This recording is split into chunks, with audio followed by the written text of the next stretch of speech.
அனைவருக்கும் வணக்கம். திருமூலர் திருவடிகள் சரணம், முருகப்பெருமான் திருவடிகள் சரணம், வள்ளல் பெருமான் திருவடிகள் சரணம். இப்பொழுது நாம் நாடு சுத்தி பார்க்க போகிறோம். நாடு சுத்தி ஏன் செய்யணும்னா, ஆசனங்கள் பழகும்போது களைப்பை ஏற்படும் பொழுது இடையே நாடு சுத்தி செய்யலாம். சாதாரண மூச்சு விடும்போது காற்று மார்பு வரை செல்லும், ஆனால் நாடு சுத்தியில் மூலாதாரம் வரை செல்லும். நாடு சுத்தியால் நம் உடலுக்கு 72,000 நாடி நரம்புகளும் சுத்த இரத்தம் கிடைக்கிறது. நாடி சுத்தியை சூரியன் உதயம், அதாவது உதய சூரியன் பார்வையில் செய்தால் ஒளியில் உள்ள அல்ட்ரா வயலட் சக்தி காற்றுடன் கலந்து நமக்கு கிடைக்கும். புத்தி தெளிவு, பசி உண்டாகும், நரம்பு தளர்ச்சி நீங்கும், சுறுசுறுப்பு உண்டாகும், ஆஸ்துமா, மூக்கடைப்பு போன்ற நோய்கள் உண்டாகாது. நாடி சுத்தியின் வகைகள், அதாவது ஃபஸ்ட்டு பார்க்க போகிறது பஸ்திரிகா மூச்சு பயிற்சி செய்முறை விளக்கம். வலது கை பெருவிரலால் வலது மூக்கு துவாரத்தின் வழியாக பிராணவாயுவை உள்ளிழுத்து நிறுத்தாமல் உடனே வலது கை மோதிர விரலால் இடது மூக்கு துவாரத்தை அடைத்து வலது மூக்கின் துவாரத்தின் வழியாக மூச்சை மெதுவாக விட வேண்டும். மீண்டும் வலது நாசின் வழியாக மூச்சை உள்ளிழுத்து நிறுத்தாமல் உடனே வலது பெருவிரலால் வலது நாசியை அடைத்து இடது நாசியின் வழியாக வெளியே விட வேண்டும். இது போன்று 10 முறை செய்ய வேண்டும். இதுதான் பஸ்திரிகா பயிற்சி.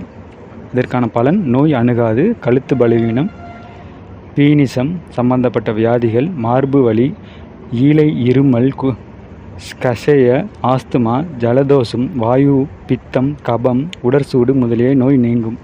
இரத்தம் சுத்தமாகும். நாடி நரம்புகளுக்கு சுத்த இரத்தம் நன்றாக பரவும்.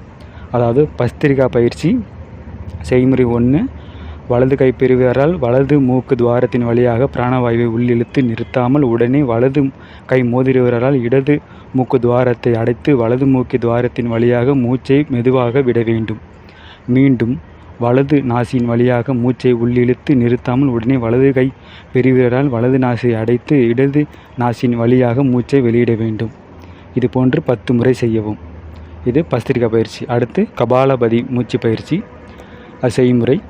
மூக்கின் 2 துவாரங்களின் வழியாக பிராணவாயுவை உள்ளிழுத்து நிறுத்தாமல் வேகமாக உடனே வெளியிட வேண்டும். இம்மாதிரி 10 தடவை செய்ய வேண்டும். இது கபாலபதி. அடுத்து 3வது பயிற்சி உஜ்ஜை. 2 துவாரங்களிலும் ஒரே சமயத்தில் பிராணவாயுவை உள்ளிழுத்து 10 வினாடி வரை நிறுத்திய பின் 2 மூக்கு துவாரங்களிலும் வெளியே மெதுவாக விட வேண்டும். இவ்வாறு 10 முறை செய்ய வேண்டும். இது உஜ்ஜை பயிற்சி. அடுத்து சீத்தலை பயிற்சி 4வது பயிற்சி. இது சீத்தலை என்றால் குளிர்ச்சி என்ற பொருள்.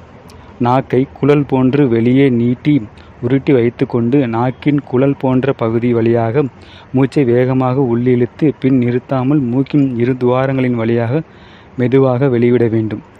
இவ்வாறு 10 முறை செய்யவும். அடுத்து சீத்தாரி மூச்சு பயிற்சி. சீத்தலை பிராணாயாமத்தை சேர்ந்ததே இது. வாயை திறந்த நிலையில் நாக்கை உள்ளே மடித்த நிலையில் மூச்சை வாய் வழியாக உள்ளே இழுத்து நிறுத்தாமல் மெதுவாக மூக்கு துவாரங்கள் வழியாக வெளியே விட வேண்டும். இவ்வாறு 10 முறை செய்ய வேண்டும். இது சீத்தரி மூச்சு பயிற்சி. இது 5 வகையான மூச்சு பயிற்சி.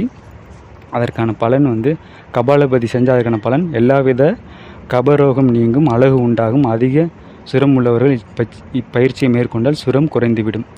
உஜ்ஜை பயிற்சிக்கான பலன்கள்: தலைசூடு நீங்கும், முகப்பொலிவு ஏற்படும், இருமல், சயம், மார்பு சளி நீங்கும். அடுத்து சீத்தலை. அதற்கான பலன்: உடல் சூடு தனியும், உடல் உஷ்ணத்திலிருந்து காப்பாற்ற இப்பயிற்சி செய்யலாம். கண்ணெரிச்சல், தலைசூடு நீங்கும்.